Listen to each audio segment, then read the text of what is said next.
நடப்பது எல்லாம் நன்மைக்கே.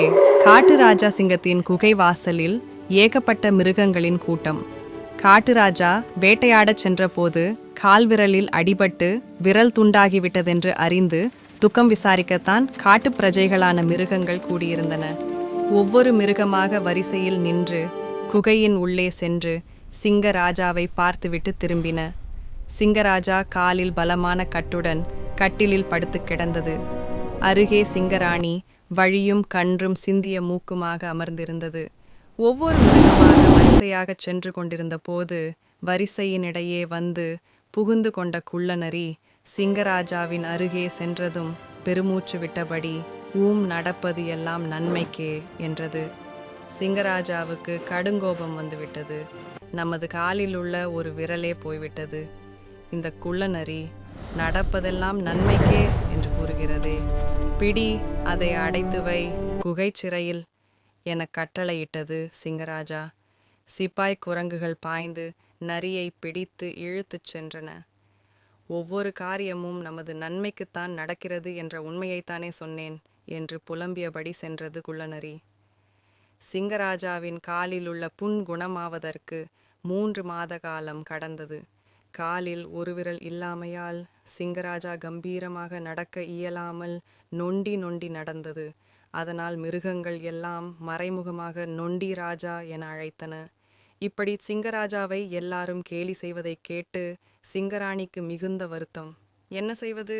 இந்த பட்டத்தை சூட்டியது எந்த மிருகம் என்பது தெரிந்தால் இளவரசன் சிங்கக்குட்டியிடம் தண்டனை கொடுக்கச் சொல்லலாமே என நினைத்தது. உண்மையில் இப்படி பெயர் வைத்தது குறும்புக்கார முயல் என்பது எவருக்கும் தெரியாது. சிறையில் அடைப்பட்டிருந்த குள்ளநரிக்கு சைவ உணவே தினசரி ஒரு வேளை தரப்பட்டது. காட்டுக்கிழங்கையும் கனிகளையும் பார்த்தாலே குள்ளநரிக்கு குமட்டி கொண்டு வரும். என்ன செய்வது? வாயை வைத்துக்கொண்டு சும்மா இருக்காமல் வார்த்தையை கொட்டிவிட்டு வாழ்க்கையை கெடுத்து கொண்டோமே என ஏக்கப் பெருமூச்சு விட்டு கொண்டிருந்தது குள்ளநரி. வெகு நாட்களாகியும் குணமாகாமல் காலை நொண்டிக்கொண்டே ஒரு நாள் காட்டில் வெகு தூரம் வேட்டைக்கு வந்துவிட்ட சிங்கம் ஒரு இடத்தில் திறந்து வைக்கப்பட்டிருந்த ஒரு கூண்டுக்குள் ஆட்டுக்குட்டி ஒன்று இருந்ததைக் கண்டது. ஆவலுடன் ஆட்டுக்குட்டியின் மீது பாய்ந்து கடித்து குதறி தின்றது.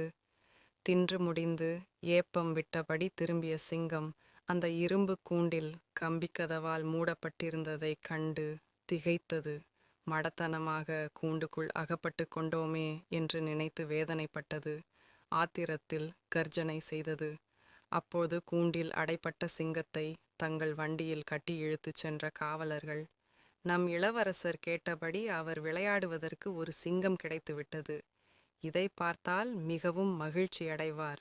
இளவரசரின் மகிழ்ச்சியைக் கண்டு மன்னர் நமக்கு பரிசுகள் கொடுப்பார் என்றெல்லாம் பேசிக்கொண்டே அரண்மனையை அடைந்தனர். கூண்டிலிருந்த சிங்கத்தை இறக்கிய போதுதான் அது நொண்டி நொண்டி நடந்ததை அறிந்தனர்.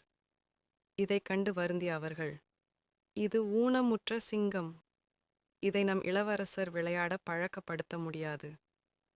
எனவே இதை காட்டில் கொண்டு போய் விட்டுவிடுவதே நல்லது என்று கூறியபடி சிங்கத்தை மீண்டும் காட்டுக்குள் கொண்டு சென்று விட்டுவிட்டு திரும்பினர் காவலர்கள்.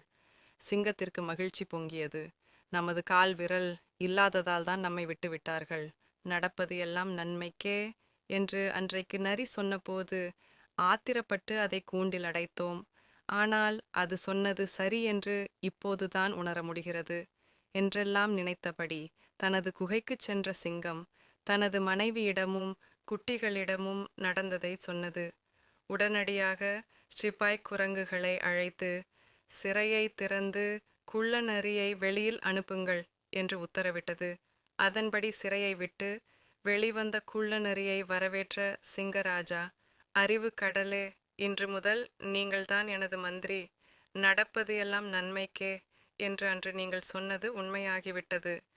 யார் எதை சொன்னாலும் அவசரப்படாமல் ஆராய்ந்து பார்க்க வேண்டும் என்பதை புரிந்து கொண்டேன் என்று மகிழ்ந்தது.